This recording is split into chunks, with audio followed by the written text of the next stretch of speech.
Good morning, everyone. Start out by saying thank you to Tiffany, the counseling department. I appreciate that.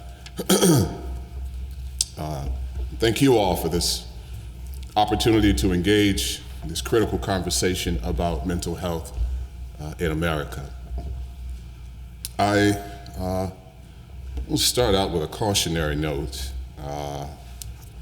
I was out in the lobby and I decided to listen to Dave Chappelle. And let me strongly suggest that if you ever have a keynote, that you don't listen to Dave Chappelle in the morning. I had tears running down my eyes as I was listening to him, and so I'm in recovery as I start the keynote, but thank you very much, Dave.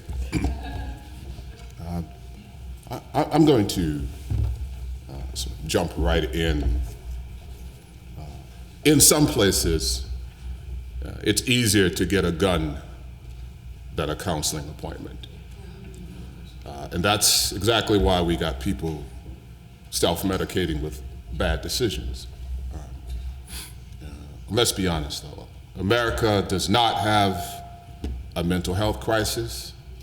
America has a humanity crisis. And for too long, we have treated mental health as an individual issue, right?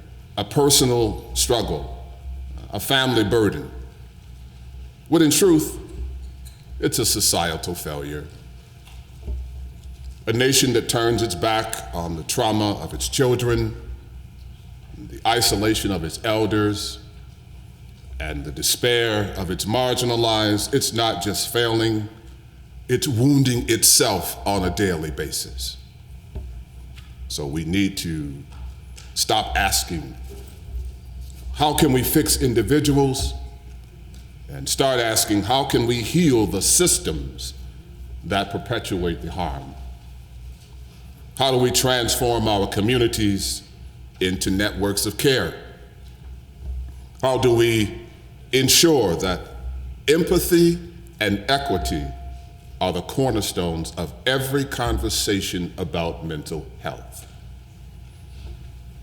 If we dare to look beyond the rhetoric and empty promises, the truth is right in front of us. The cost of our inaction isn't theoretical, it's measured in human suffering. It's in the face of those we fail on a daily basis.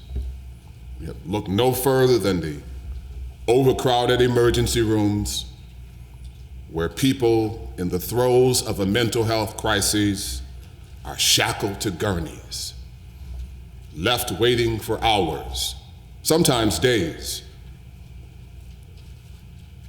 because there is no psychiatric beds. Picture a 16-year-old girl, wrists bandaged from a suicide attempt, crying out for help, only to be handed a prescription and discharged back into the same toxic environment that drove her to the brink in the first place. Consider the homeless veteran suffering from PTSD, criminalized instead of cared for, cycling through jails and shelters because the system that sent him to war never prepared a place for him in peace. So no, this is not brokenness at the individual level. It is a systemic failure, a callous sort of indifference masquerading as care. And then there's the silent epidemic that underpins it all, the critical absence of connectedness and the crushing weight of loneliness. Loneliness is not just an emotional state, it is a public health crisis, as deadly as smoking 15 cigarettes a day.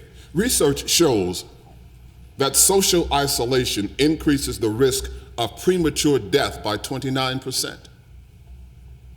It fuels anxiety and depression and weakens the immune system. It's no coincidence that those who suffer the most in our failing mental health system are also the most disconnected from family, from social support, from the very structures meant to safeguard their well-being. Healing does not happen in isolation.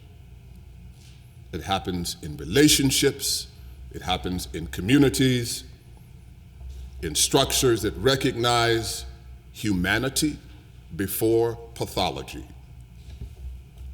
If we are to move forward, we must dismantle the barriers that turn care into a privilege and suffering into a crime. We must rebuild the bridges of human connection, ensure that no one suffers in silence, and create a culture where seeking help is met with support, not stigma. Because change delayed is lives denied. And while we talk, while we wait, while we make excuses, people are dying. One of them was Sonia Massey, a 36-year-old black woman from Springfield, Illinois, who battled mental health crises in the days leading up to her untimely death. Sonia's mother, Donna Massey, made multiple 911 calls, pleading for compassionate assistance for her daughter, who battled a severe mental health illness. She expressed her fears of a prejudiced response from law enforcement, hoping against hope that her daughter would receive the care she so desperately needed. Sonia herself called 911, reporting a possible prowler. Sangamon County Sheriff deputies, including Deputy Sean Grayson, responded to the call. Body camera footage reveals that during the encounter, Deputy Grayson instructed Sonia to move a pot of boiling water. As she complied and uttered a religious phrase, the situation escalated tragically. Grayson shot Sonia in the face, resulting in her death. This underscores the profound systemic issues within law enforcement, particularly in responding to individuals experiencing mental health crises.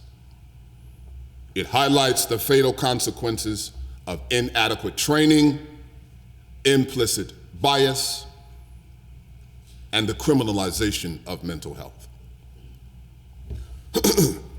Sonia Massey needed support and care, but instead found herself dehumanized by the very system meant to protect her.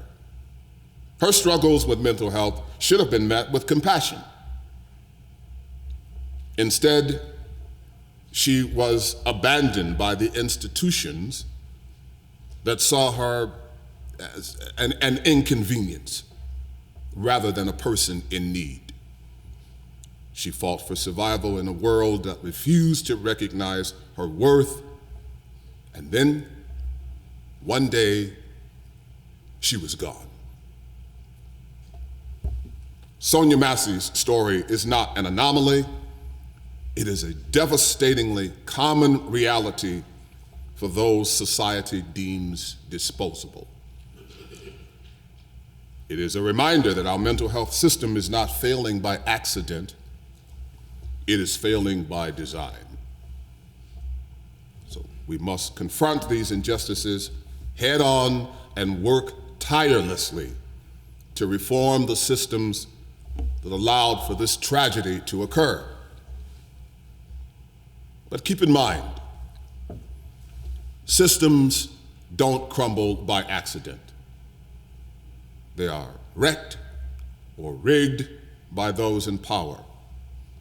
Indifference at the top always means suffering at the bottom. Of course, our social political climate has a tremendous impact on our day-to-day lives. When I think of the current political administration, my mind immediately goes to one of Albert Einstein's ideas in physics, known as spooky action at a distance. It's a concept where two entangled particles, once connected, continue to influence each other instantaneously, no matter how far apart they are. And isn't that exactly what we see in mental health and our social political realities? A decision made in a high-rise corporate boardroom can determine whether an underprivileged child gains access to mental health services or remains trapped in a cycle of institutional neglect. A policy change signed in the Oval Office can send shockwaves through the entire mental health system, leaving therapists overwhelmed, social workers underfunded, and the most vulnerable abandoned in bureaucratic chaos. But there's a twist. Einstein was unsettled by the idea of spooky action at a distance. Later discoveries in quantum mechanics proved that the reality was even more complex than Einstein thought. The effect was real, but it didn't mean what he initially thought. And in much the same way, what seems like an unavoidable, almost mystical force of political influence on mental health is not some immutable law of the universe. It is something we can challenge, redefine, and change. Yet, we see irrational, reckless, and even dangerous decisions rippling outward like quantum entanglement. One executive order defunding mental health services, and by evening, crisis centers shut down. Inflammatory rhetoric against immigrants, racial minorities, or LGBTQ communities spark a wave of hate crimes and rising mental distress. One election cycle, a populist leader normalizes cruelty, and suddenly empathy erodes, and people begin to see mental health struggles as a personal failure rather than a public responsibility. But just as physicists ultimately unravel the deeper truth behind quantum entanglement, we too can demystify and disrupt the forces that shape mental health policy.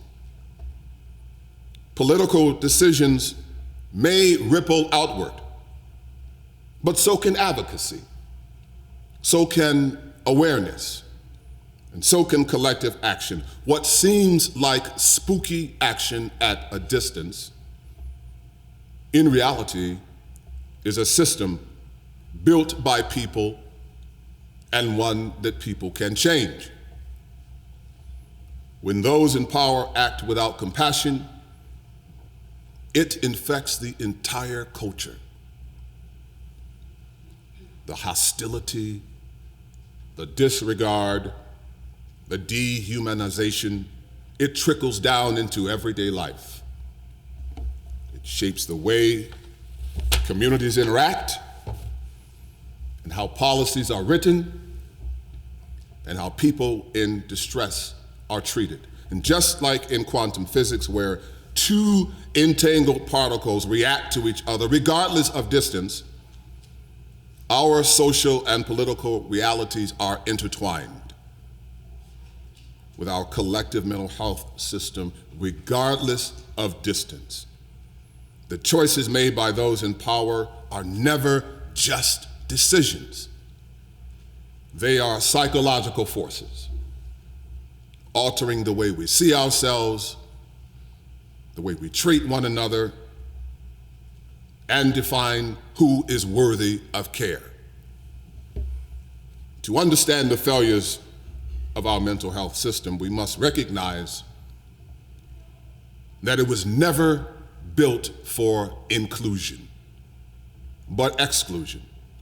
It was never truly designed to heal society, but to contain those who struggle within it. Our approach to mental health care has been shaped by iatrogenic consequences, that is, treatments that often do more harm than good. Consider the story of Elijah McClain, a young black man whose gentle nature was mistaken for instability. When confronted by law enforcement, his plea was reminiscent and resonate throughout the entire country. His plea was, "I'm just different." And that was not met with understanding, but with force. Instead of compassion, he was subjected to a lethal dose of ketamine, a so-called medical intervention, administered not to heal, but to subdue. He wasn't a threat. He wasn't even resisting. Yet the system treated his existence as something to be managed rather than valued. This is the frightening reality of iatrogenic harm in mental health care. A structure that too often pacifies rather than supports, sedates rather than listens, and of course, it restrains rather than rehabilitates. It is a system where care is too often synonymous with control, where healing is secondary to compliance, and where those who need help the most are treated as problems to be contained, rather than as human beings deserving of dignity. And yet, the public discourse in mental health is in absolute disarray. It's fragmented, distorted, and often weaponized against those it claims to serve. We have an overabundance of voices claiming expertise. Yet many lack the depth, the nuance, and the understanding needed to push real solutions. The Dunning-Kruger effect is on full display. Those with the least knowledge often speak the loudest, while those who have dedicated their lives to understanding mental health are drowned out.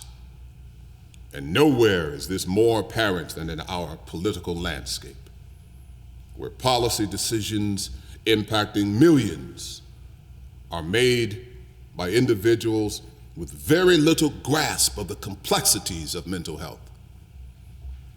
This is why we remain stuck, underfunding the services that actually work, overburdening the criminal justice system with mental health cases it was never designed to handle, and ignoring the underlying society conditions that fuel mental distress. The result, a system that profits from illnesses but does little to promote genuine well-being. So this is why we must shift our focus from treating systems or symptoms to transforming systems. And to do that, we must understand a truth that philosophy has long taught us. Change is never linear. It is dialectical. Hegel's dialectic tells us that every system gives rise to its own opposition. And for too long, we have accepted the thesis of mental health as an individual problem. Of course, the antithesis is the growing recognition that mental health is an embedded systemic issue. But how will we bring it together? What will our synthesis be? Will we reclaim the narrative and move toward a truly inclusive, evidence-based model of mental health care?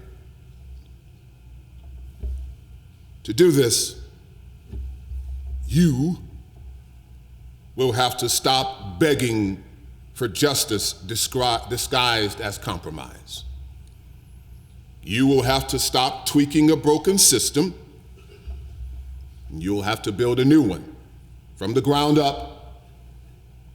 Like the human brain, it progresses from the bottom up and the inside out. Right? You know this. The most fundamental structures form first, our survival instincts, emotions, a sense of security. Only then can we build the higher functions: rational thought, creativity, social intelligence.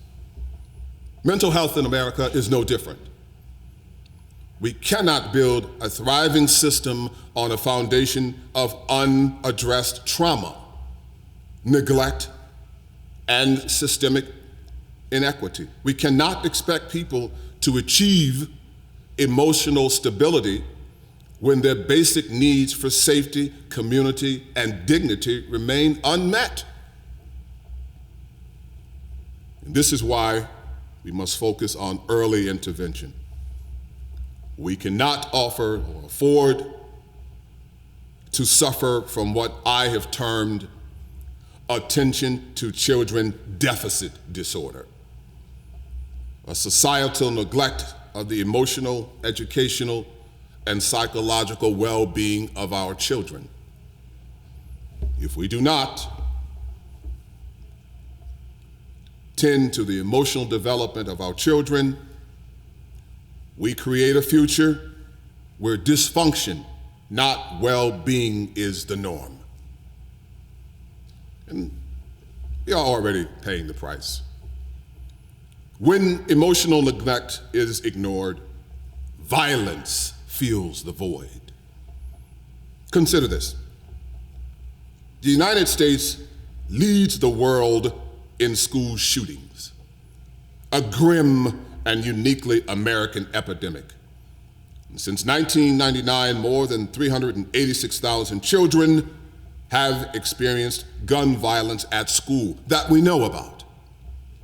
Nearly 75% of school shooters showed warning signs of distress, of bullying, of social rejection, and untreated mental health struggles. Yet, their pain was unnoticed, or worse, dismissed. Think of the devastating images seared into our national memory.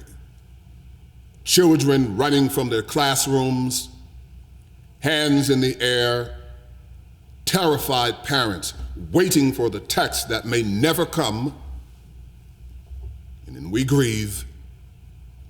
We light candles, we promise change, and yet the cycle continues. This is not a failure of policy. This is a failure of care, a refusal to acknowledge that a society that does not prioritize the emotional and psychological health of its children breeds its own destruction. And when children grow up in emotional deserts, when their pain is left untreated, when their cries for help go unheard, we should not be shocked when the pain erupts in violence. The question is not why this is happening. The question is why we continue to accept it. If we do not prioritize mental health, if we do not invest in connection, in empathy, and intervention, we will continue to be a nation that mourns its children instead of protecting them. We must build a society where safety is not a privilege but a right, where no child grows up feeling so unseen that violence becomes their only voice. But what do we do instead? We look away. We bury the truth beneath the thoughts and prayers. We trade action for avoidance, responsibility for excuses. And when the cries for help grow too loud to ignore, we don't listen. We deny. Denial is one of the greatest threats to mental health in America. Not just personal denial, but political and institutional denial. History has shown us that when truth challenges power, denial is the first line of defense. Those in power often cling to outdated policies rather than acknowledging failure, abdicating their responsibility to implement meaningful reform. And this is political malpractice, and it costs lives. I'll tell you a quick story. In the mid-19th century, Hungarian physician Ignaz Semmelweis made a groundbreaking discovery that could have saved countless lives. While working at the Vienna General Hospital's first obstetrical clinic, he observed a stark contrast in mortality rates between two maternity wards, one staffed by physicians and medical students, and the other staffed by midwives. The clinic attended by doctors had significantly higher incidence of puerperal fever, a deadly infection also known as the Black Death of childbed. Semmelweis hypothesized that physicians and medical students were transmitting infectious material from the cadavers to patients after conducting autopsies. And to test his theory, he introduced a policy in 1847 requiring all medical personnel to wash their hands with a chlorinated lime solution before examining the patients. The intervention led to a dramatic reduction in mortality rates from 18% to less than 2%. And despite the compelling evidence, Semmelweis's findings were met with resistance and ridicule from the medical community. His colleagues were unwilling to accept that their own practices were contributing to patients' death. And they dismissed his hand-washing protocol as unnecessary. Consequently, Semmelweis was marginalized professionally, and his recommendations were largely ignored. It wasn't until decades later, with the advent of germ theory by scientists like Louis Pasteur, that the importance of antiseptic procedures gained widespread acceptance. Tragically, though, Semmelweis's insights were not recognized during his lifetime, and countless mothers and infants continued to die from preventable infections. His story serves as a poignant reminder of the dangers of dismissing innovative ideas that challenge the norms, especially when lives are at stake. Mental health faces the same resistance today. We have decades of research proving that access to care, community support, and trauma-informed practices can transform outcomes. We know this. We know that mental health interventions reduce homelessness, improve economic stability, and lower rates of incarceration. We've known this for decades. But despite this overwhelming evidence, we see denial, denial, denial at every turn, from politicians who refuse to fund meaningful reform to institutions that cling to outdated models of care. We are told that mental health services are too expensive, while billions are funneled into reactionary policies that criminalize rather than heal. We are told that mental health is a personal responsibility, not a public priority. We are told that resilience should be a substitute for reform. We have the power to change the trajectory of mental health in this country and beyond. But it requires a fundamental shift in thinking, one that acknowledges that mental health is not just an individual concern, but a reflection of who we are as a people and a nation. If we want a future where mental wellness is the standard, we must do many things. I've come up with about 5.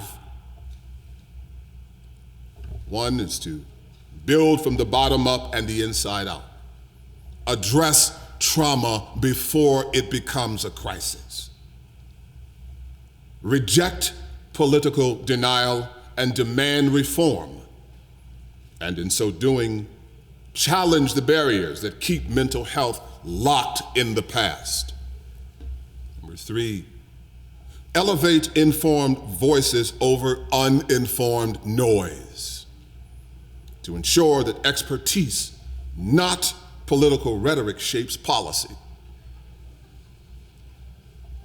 4, recognize our interconnectedness, and thus understanding that healing one part of society heals us all. What I think is one of the most important, number 5, embrace institutional moral consistency. In this case, ensuring that our advocacy aligns with our economic and social policy.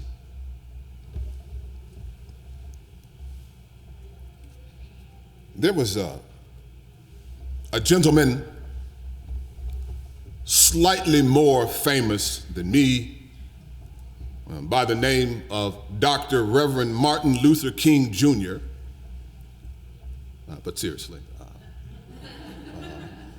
who said 60 years ago in Chicago, Martin said something that was remarkably sums up our current situation. Martin said that of all the forms of inequality, injustice in health is the most shocking and inhumane.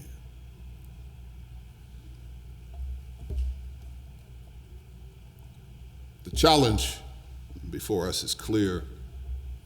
Will we continue to resist the truths we need to face?